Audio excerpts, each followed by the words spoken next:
చూసిన వాళ్ళకి అవాక్ అయ్యే సీన్ అనమాట ఇది. ఈ ఎపిసోడు నా భూతో నా భవిష్యత్ అని చెప్పొచ్చు. ఇలాంటి episode never before ever after అనే నేను చెప్తా.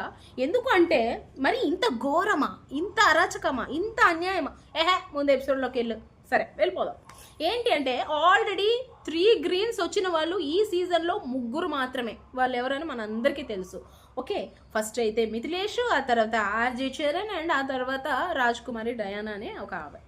ఓకే, ఈ మిథిలేష్ని చరణ్ని వాళ్ళ స్పాటినిటీ కావచ్చు, కండబలం కావచ్చు ఇది చూసారు. మిథిలేష్ అయితే నాకు వోకల్ స్ట్రెంగ్త్ ఉందని నాకు అంత అనిపించలేదు, బట్ చూద్దాము.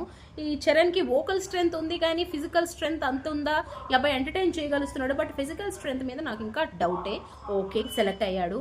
అండ్ ఇప్పుడు డయానా ఈవిడ ఎవరైతే ఉందో ఆమె బ్యాక్ స్టోరీ వల్లనే తీసుకున్నారు, బట్ ఆవిడ ఆ స్ట్రెంగ్త్ ఏంటనేది మనకి తెలియదు. గేమ్స్ ఆడాలి, గేమ్స్ పరంగా ఆమె ఆడగలదా, సస్టైన్ అవ్వగలదా లేదా, మైండ్ గేమ్ మాత్రమే అన్నిటికీ కాదు కదా, బట్ ఆమె ఎలా చేస్తారనేది చూడాలి. అండ్ ఆమె ఒక స్టోరీ వల్ల అందరూ కనెక్ట్ అయ్యారు, బట్ ఆ స్టోరీ ఒక్కటే బిగ్ బాస్ మొత్తాన్ని లీడ్ చేయదు అనేది నా ఇంటెన్షన్. ఇప్పుడు వీళ్ళందరూ సెలెక్టెడ్ డైరెక్ట్గా అగ్ని పరీక్షకి గోల్డెన్ చైర్కి సెలెక్ట్. ఇప్పుడు 26 మెంబర్స్ ఆన్ హోల్డ్ ఉన్నారనమాట. అందులో వాళ్ళు 2 గ్రీన్లు వచ్చిన వాళ్ళు ఉన్నారు, 1 గ్రీన్లు వచ్చిన వాళ్ళు ఉన్నారు. సో ఇలాగా హోల్డ్ అయిన వాళ్ళల్లో ఫస్ట్ పిలిచారు. వాళ్ళందరినీ పిలిచి నించోపెట్టిన తర్వాత ఎంత ఘోరంగా ఉందంటే ఈసారి అగ్ని పరీక్ష మామూలు పరీక్ష కాదు.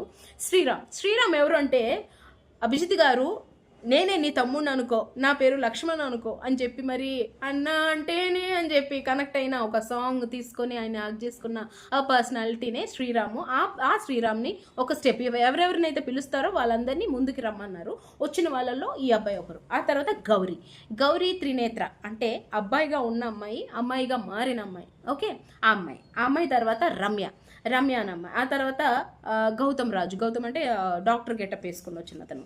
ఆ తర్వాత ఐశ్వర్య, ఏమైతే ఫుల్ స్మైల్ చేస్తుంది. ఎందుకు చేస్తుంది అది కదా, ఆమె స్మైల్ చేయగానే నాకు అనిపించింది సెలెక్ట్ చేసే వాళ్ళు ముందుకు వచ్చేవాళ్ళ వెనక్కునే వాళ్ళ అని ఒక చిన్న డౌట్ కూడా వచ్చింది. అంత స్మైల్ చేసింది ఆ పిల్ల. ఆ తర్వాత అభిజ్ఞ అంటే ఇందాక మనం మాట్లాడుకున్నాం కదా, కుండలు చేతిలో పట్టుకొని ఇయర్ బబ్లీగా ఉన్నావు అని చెప్పి 2 గ్రీన్స్ ఇచ్చారు. సో ఇప్పుడు మళ్ళీ నాకు డౌట్ వచ్చింది. ఆ తర్వాత సిక్కోలా శ్రీరామ్ ఏదో సంథింగ్ అబ్బాయి సీమెన్, అతను షిప్లో పనిచేస్తూ ఉంటాడు అతను. ఆ తర్వాత సాక్షిత అనే అమ్మాయి కూడా తగ్గేదేలే అని చెప్పేసి వచ్చింది కదా ఆ అమ్మాయి. వీళ్ళు ఒక 8 మెంబర్స్ని తీసుకొని ఇది అయ్యే ముందే ముగ్గురు అభిజిత్ గారు, బిందుమాధవ్ గారు, నవదీప్ గారు అండ్ శ్రీముఖి గారులు అందరూ కలిసి డబ్బాల మీద అక్కడ డ్రమ్స్ ఉన్నాయి కదా, ఆ డ్రమ్స్ మీదే వీళ్ళ ఫోటోలు పెట్టి ఎవరు ఇన్ ఎవరు అవుట్ అనేది వీళ్ళే డిసైడ్ చేస్తారు. Bro, how is it possible bro? Accept చేద్దామా? సరే, 3 కూడా రెడ్లు వచ్చి బయటకు వచ్చేసారు అంటే ఓకే, వీళ్ళలో టాలెంట్ లేదు, వీళ్ళకి నచ్చలేదు, ఏ విధంగా వీళ్ళ కంటెంట్ ఇవ్వట్లేదు, వీళ్ళు వేస్ట్ అని ఒప్పేసుకున్నాం. ఫర్ ఎగ్జాంపుల్ ఉప్పల్ బాలు అండ్ ఇంకొకరు అబ్బాయి ఏం పేరు పోతురాజు అనే ఒక అబ్బాయి. అమ్మ అని చెప్తే ఇలాంటి రీజన్లు అన్నీ చెప్తారని చెప్పి అబ్బాయి పోరా బయట వెళ్ళి ఆడుకో అమ్మతో అని చెప్పి పంపించేసారు. ఓకే, ఒప్పుకుందాం.